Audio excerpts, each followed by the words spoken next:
Hey everybody, welcome to Will I Continue? I am HMG, aka Joe, and I'm along with some of these beautiful men here, Jack and Rick from Future Anime Podcast.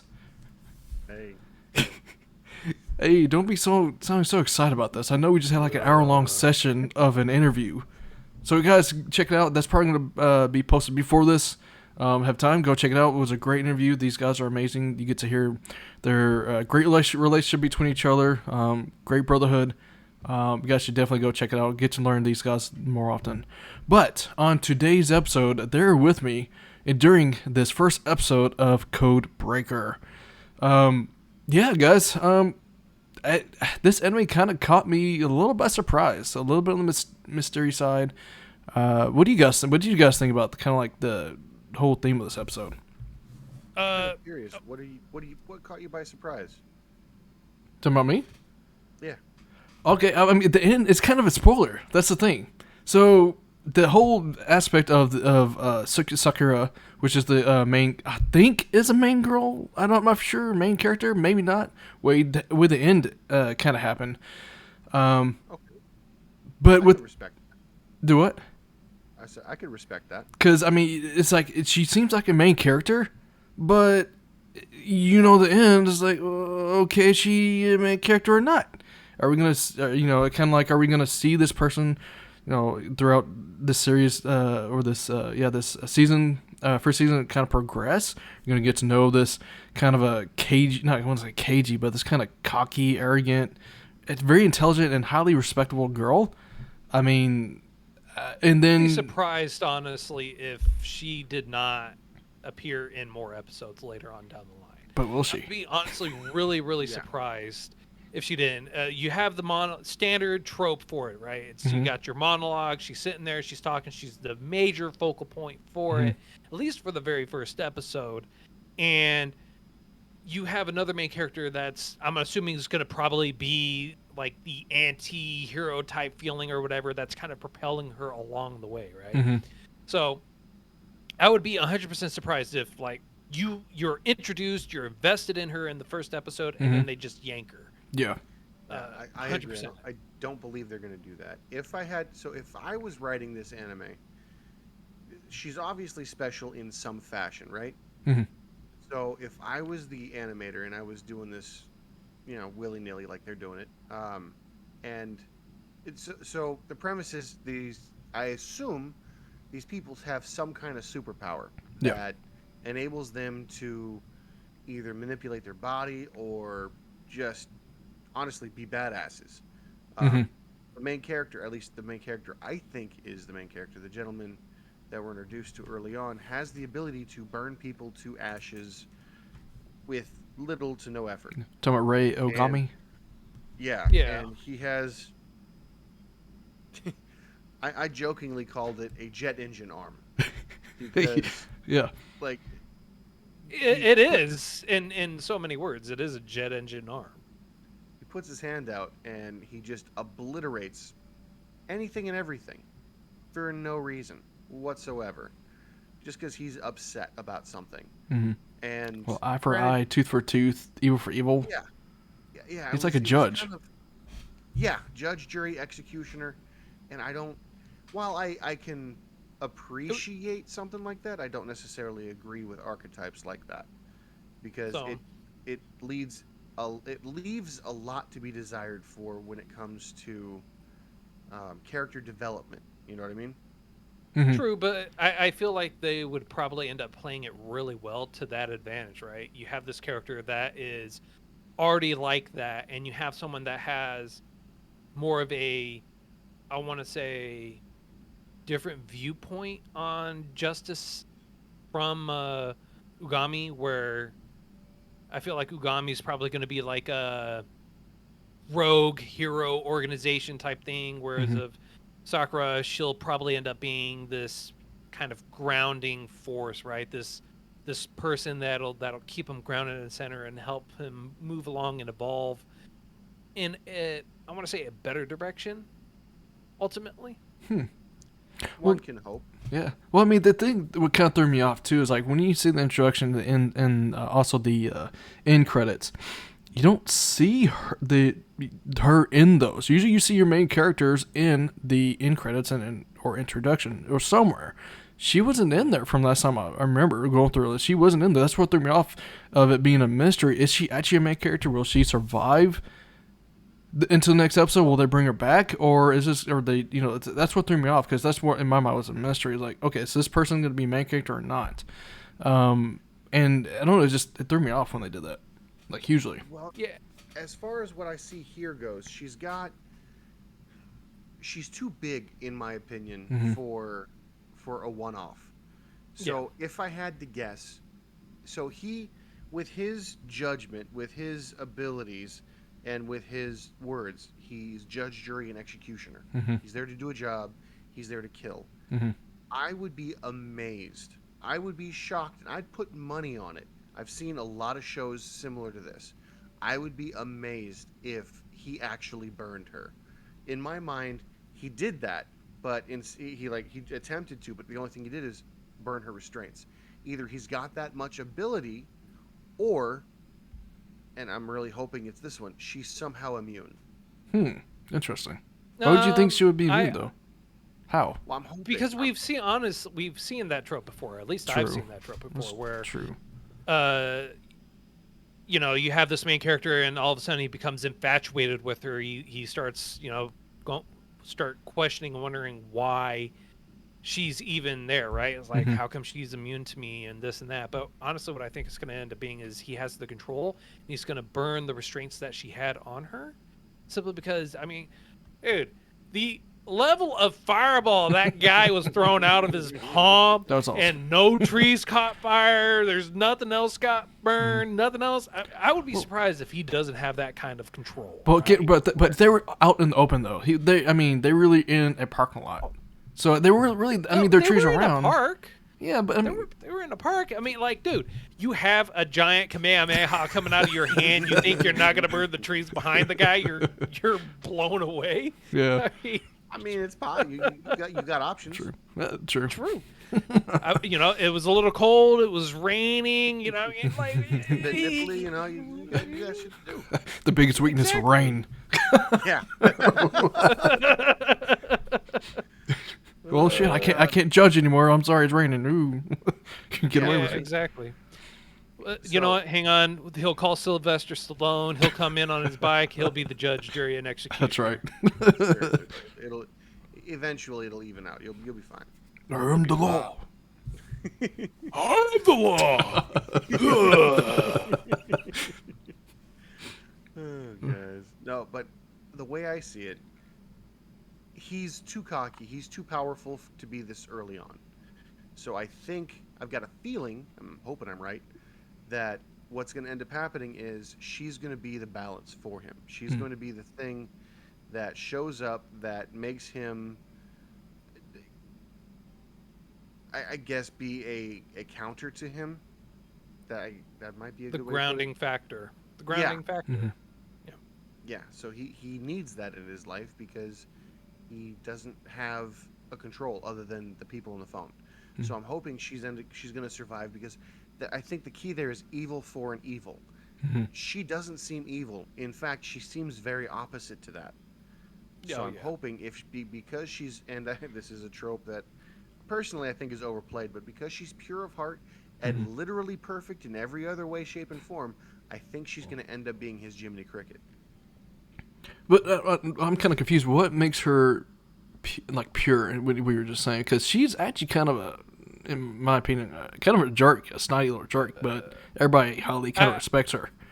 The way that she's portrayed in school. Okay. So it's not that she's pure in the sense that she's an angel. She's pure in the sense of, like, she only does things that are justified and lawful. Not like she's a saint, but more so, I am on the side of righteous and just. I will defend those who are weaker and everything like that, because in the episode, Homeboy kills a dog, all right? And granted, the dog is dying, right? Yeah. The dog's already died, but that was rough.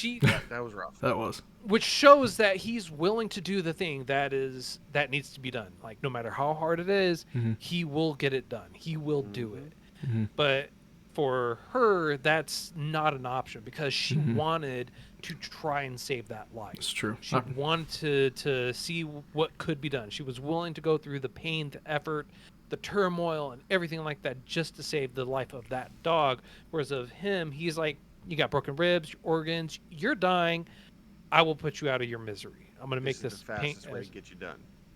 Exactly. Instead of you having to live your life through pain, I'm going to take care of you like this. And he didn't use his power to do it either, right? You notice that he used his own hands. He broke the neck to kill the dog. It's true. Forgot about that. So he didn't want the dog to suffer through burns or anything like that. He snuffed it out with his own hands. He didn't want to use the power that he had. That's a good point. Consider that. Yeah, I didn't either. It does make you wonder a little bit, though. Like, is there something that we're not seeing on purpose, or is there something that we're missing? Mm-hmm. Is that so? Okay, fine. That to me means even further proof that not only is he not going to be able to burn her, because you can't burn something innocent, right? And the dog was innocent. Oh, that's a good point. Yeah. Yep. If there's no evil for evil, an eye for an eye. The only thing that happened to her is in her attempt to protect the dog or do something correct by protecting the man, she's on the side of good, so she'll be immune. Or they're going to Deus Ex Machina this, and she's got some power that negates every other power. So you're going with the what is it? Miraculous savior. No, magical index, right? There's one dude, homeboy, has like an arm that somehow magically snuffs out the power or magic. But I don't think they're going to go that direction on here. I think I'm sticking with my guns. He was just burning off the restraints that she had, so that way she can, be unrestrained in her very vulnerable, almost raped state. Mm-hmm. I mean, that's one way to put it. Yeah. I mean, it's them's the facts, sir. them's the facts. Well, what also threw me off too, though, is that when they in the high school and they everybody thought, oh look, they're gonna meet in this little area of the high school. I forget what it is, like a park or rest area, whatever it is, a recreation area, and they kind of converse, of course, and then after they had this kind of a somewhat, I don't want to say happy, but it was like a cordial conversation, right?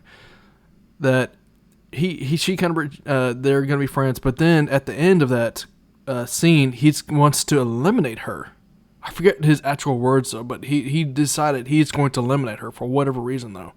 I can't remember why though, and that's what made me wonder if he actually did do something permanent to her. At least it may not be killing her, but maybe something permanent damage of some sort. At the end, I would be surprised. Damage. Sorry. You giving me emotional damage just bringing that up, sir. All right. So, but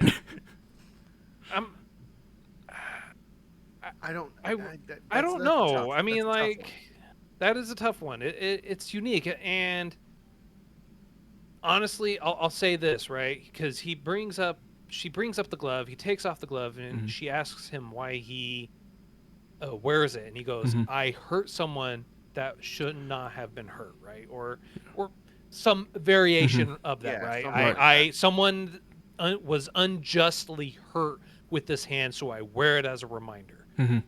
I would be surprised if he hurts her for any reason whatsoever, simply because it was not a just. And as he said, he was there to take out the trash. He is a trash man. And I don't see her in any facet being trash. She's great at martial arts. She's, very engaged in her school, the community. She's very, very in tune with the community, because she even talked about the homeless man that was murdered. Yeah. And she knew exactly who murdered him, and she knew the details behind it. Like, she's very in tune, and she wants people to be able to have a safe environment and be okay where they are. And if he were to actually attack her, destroy her, kill her, what have you, I would be really, really surprised. Gotcha. Yeah. I mean, didn't he also say something about the ring? The reason why he has a ring on too is to remind him of what you're saying. Do you think the ring has anything to do with how powerful he is or not? Like how he can control it or not? I think the ring probably does, because he also only uses that one hand, his left hand. He never used his right hand for anything else. Right. So, I mean, and I think also he probably has to have at least some kind of contact with his enemies to at least start using his ability. Maybe. I don't know. Maybe he has to have some kind of contact or something. I don't know. And so maybe the ring is a catalyst for that, right? Yeah. That's one way to look at it. Yeah.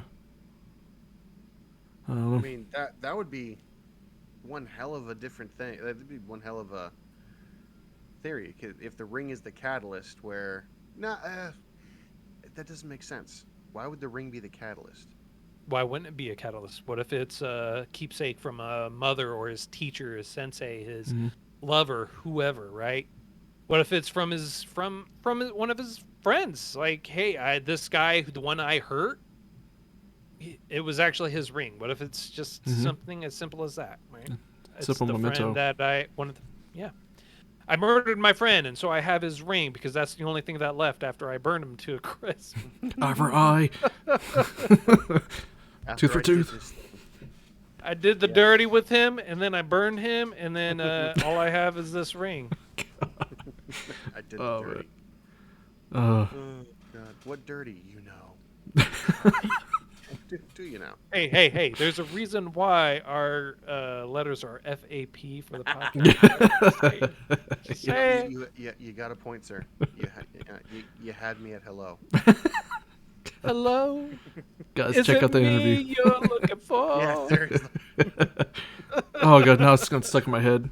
Baby, what's in my life? Oh man, but yeah, I mean, yeah, that's true. That could be a catalyst, could be a memento, could be anything, or it could just be there, like you said, just a memento. Oh man, but I mean, yeah, it's interesting. I mean, I don't know what you guys felt like. I kind of liked the art style in this a little bit. Like, I love the highlights in the hair. Like, I thought her hair was freaking awesome, and almost everybody's hair, like the perfect highlights, purple, her eyes, and the blue. I think his eyes are blue, and his hair has a black but bluish tint. I mean, even the blonde-headed dude. There's like a kind of a theme going on. They're going off with their body features. I thought it was pretty cool. Pretty nice little touch they did. Definitely interesting. Definitely unique. I'm going to ask this question real quick. Sorry, Rick. No worries. How old do you think this is? This? I got the feeling that this is a lot older than what it actually is. Like the art style from the art style. It felt like it was a lot older than what it actually was. I thought so too. But do you know the year it came out? I do know the year it came out, but I wanna. Of course you do. Why wouldn't I? Of course. I don't know the way it felt. Yeah, the art style felt. It was. I want to say late '90s almost. I felt like. Yeah, it felt like a '90s art style. What about? I would go, just because of when I first experienced it, I would say that it was closer to probably a like 2001, 2002. 2012. No way. Oh. You lie. Yeah, You 2012. lie. No. Came out a rug. October 2012 and it ran all the way through December 2012. 2012. I when I saw episode 1, I was like, dude, this is a 90s show, man. I kind of want to watch some old 90s anime now. And I looked at the year. Well, shit. You are. How'd you know? Do you know how old the manga is before it was adapted to an anime? The manga? Yeah. Yeah. 2008 2008 was the first published manga. Interesting. I was thinking maybe the manga was like way early, when they did it, and then adapted it with the art style. 2008, but even the art style for early 2000s, right? Mm-hmm. Is still feels like it's still a decade late. Yeah. But yeah, I thought the art style was pretty cool. Yeah. It was definitely on point for sure. Mm-hmm. 2012. That surprises me. Yeah. A lot. Way more than it should, I think. But That's just me. Yeah, I'm trying to rack my brain of 2000. What came out 2012? But I can't. Nothing compares to like how old this feels. It almost reminds me of Ergo Proxy, I think. Ergo Proxy was good, and Ergo Proxy No, was that's amazing. it was. I've seen a couple episodes. It's pretty good so far. It's that was the second episode we actually did was Ergo Proxy Yeah, for our wasn't it? podcast. Oh, wow. That was episode 2. That's Damn. that's yeah. old. Episode Damn. what? 2? You said what? Yeah. Wow. Ergo Proxy was the second episode we ever did, but if I remember correctly, Ergo Proxy was like even older than this, right? Yeah. I think Ergo Proxy was like early 2000s, before 2008. I know it was before 2008. I don't know. Definitely. I don't know. Maybe it took some inspiration somewhere, but it to me it fits the story. Oh yeah. It works. I mean, it Mhm. I guess to answer your question, yeah, I'd want to watch it again for sure. This is something that it piques my interest. I would take it much farther than it currently has gone. Mm-hmm. Oh yeah, definitely. Jack, what do you think? Did you continue? Obviously, I can't just watch one episode and just stop. All right, I have to. It doesn't matter if it's a horrible journey along the way. I got to continue on. I have to watch it. 100%. I will actually continue on with it. I did like the art style though. Yeah. To agree with you, it was interesting. It definitely was reminiscent for me. So that's part of the reason why. Oh yeah, for sure. And I'm the same way. I'm curious as to what goes on with this character afterwards. Does she live? Does the mystery of the character? Does she live? Does she die? Is she actually gonna be the true main character and just go on the ride with her and Ray? Yeah, I'm definitely down for this. I don't know. I love the art style. It's got me intrigued.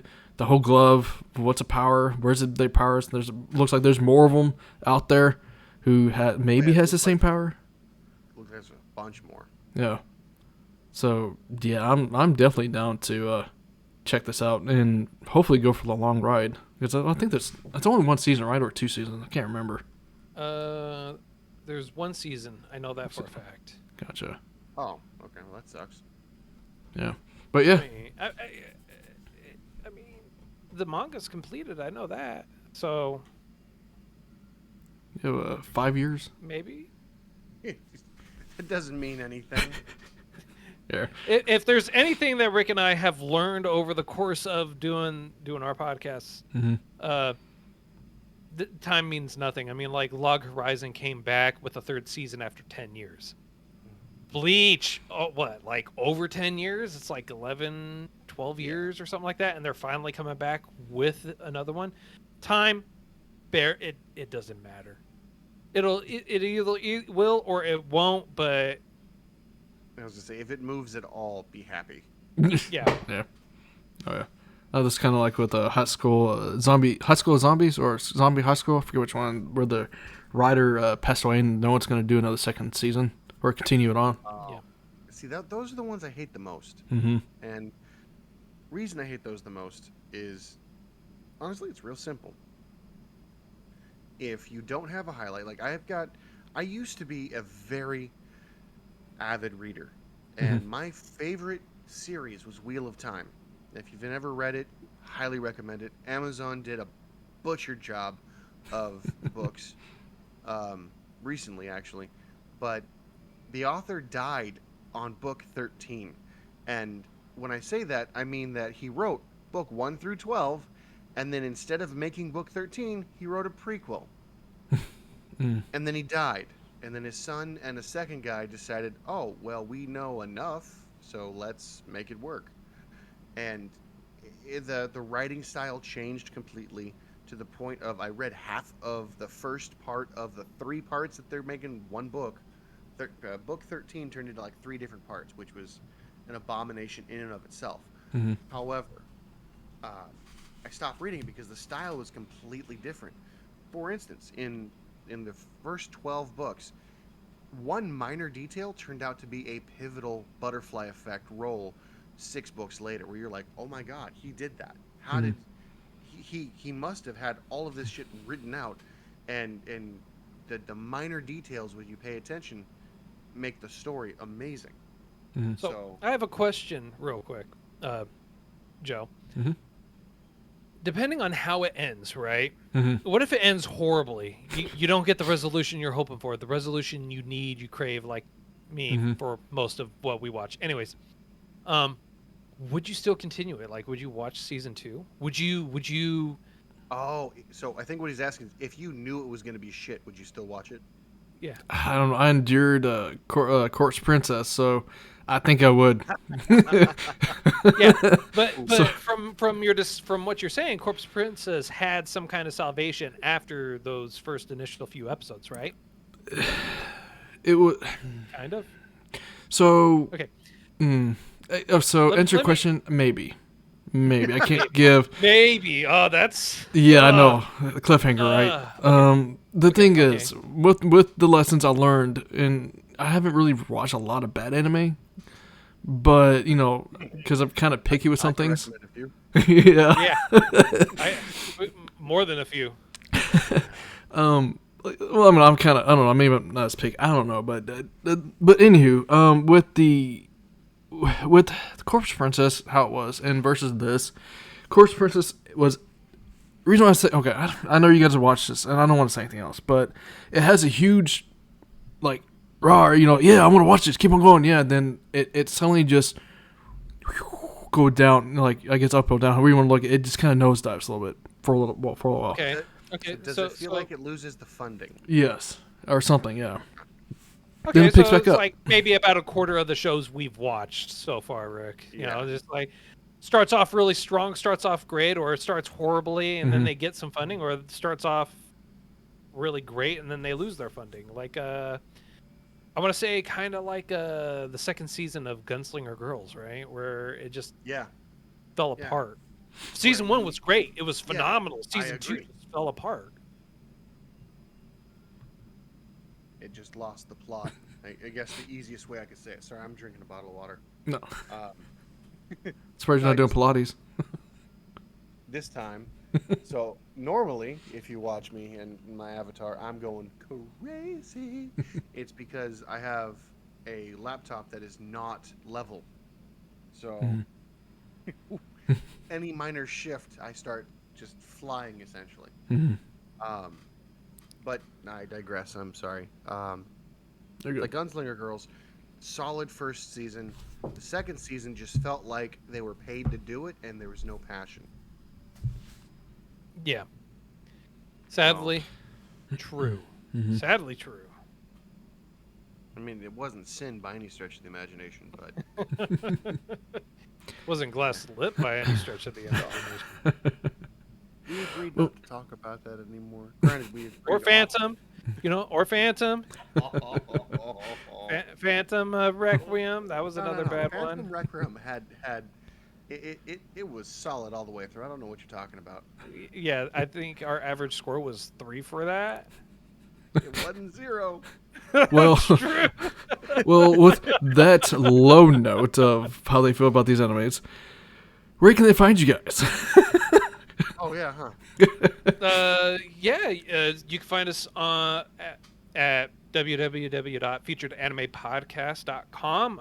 All our links for just about everything are there. But if you just feel like following us on Twitter at Those Anime Guys, on Facebook, Featured Anime Podcast, and we do have a Discord. Joe's a part of it. We're happy to have him be a part of our Discord. It's a pleasure. And we're always hanging out and talking in there. And Rick shows up every once in a while. I'm like inconsequential. Wow. I hear ex-best friend in the future. Just like the podcast, I show up and get beat on, apparently. Oh my gosh. I love you, man. All right, guys. You guys definitely got to catch them. Thank you guys again for doing the interview and also being on the show. It's been definitely a pleasure and honor. You guys are great and also decent people and love just hanging out with you guys. Thank you so much. Thank you. Thank you. Man, we had a good time. Good deal. I'm glad you guys did. And hopefully you guys will continue on many years for the podcast, and hopefully you guys don't do what I do, watch one episode and wait maybe 2 weeks later to do a podcast and just endure and want to watch the next episode and just you can't. The curse of this show now. Right. Unfortunately, my biggest problem is I wait till the last minute. So when we start recording, I usually have like 10 minutes left on the last episode. So Well, this might be perfect for you then. yeah, who knows, you know? For this show, I actually finished it about an hour ago. Yeah, you got to give it some time, Joe. You got to give it some time, all right? I mean, like after the first 4 or 5 recordings, he'll start showing. I haven't watched it yet. Hang on 1 minute. Just a minute. Just a minute. I got 3 minutes left. We could just start. I'll wrap it up. If you guys start saying stuff I don't know, I'll just nod. There you go. Oh man! But thanks, guys. Again, you guys have been great. This is the Will I Continue show. Find on YouTube, Spotify, and wherever else Anchor decides to throw it at. But yeah, thank you guys again. Hope everybody has a great day, great night, and evening. Have a good one. Bye. Later. Later.